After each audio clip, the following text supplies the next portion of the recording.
నా యొక్క గలం విప్పిన రోజు, ప్రశ్నించటం ప్రారంభించిన రోజు.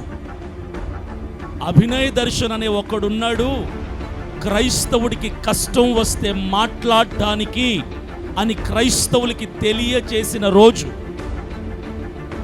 అన్యాయాన్ని నిలబడి ప్రశ్నించిన రోజు 2025 మార్చ్ 25వ తారీఖున, కరెక్ట్గా సంవత్సరం క్రితం క్రైస్తవ కంఠం మూగబోయిన వేళ ప్రవీణ్ పగడాలని ఈ లోకంలో లేకుండా చేసిన రోజున, ఆ రోజు అభినయ్ దర్శన్ అనే ఒక గొంతుక క్రైస్తవ సమాజంలో అన్యాయం జరిగితే ప్రశ్నించటానికి పుట్టింది. ఈనాటికి కరెక్ట్గా సంవత్సరం అవుతుంది. ప్రవీణ్ పగడాల గారు క్రైస్తవ్యాన్ని భుజాల మీద మోసుకొని వెళ్ళారు. ఆయన అనేక డిబేట్లు చేశారు. క్రైస్తవ విలువలని, క్రైస్తవ గౌరవాన్ని సమాజానికి తెలియచేసే ప్రయత్నం అంతా ఇంత కాదు, అది అందరికీ తెలుసు.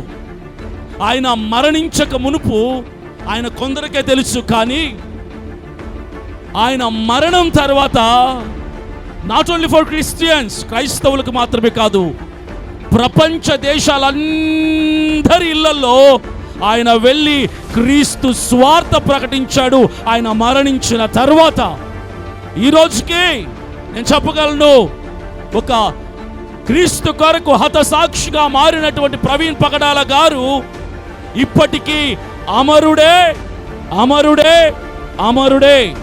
ప్రతి క్రైస్తవుడి ఇంట ఆయన బ్రతికున్నాడు. ఆయన చనిపోయిన తర్వాత చాలామంది చంకలు గుద్దుకున్నారు, ఇక క్రైస్తవుల గొంతు మూగపోయింది అని. నేను ఆ రోజు చెప్పాను, చాలా సందర్భాల్లో చెప్పాను. ప్రవీణ్ పగడాల గారు ఈ లోకంలో లేకుండా చేసి ఇక క్రైస్తవులు అణిగిపోయారు, నోరు మూసుకున్నారు.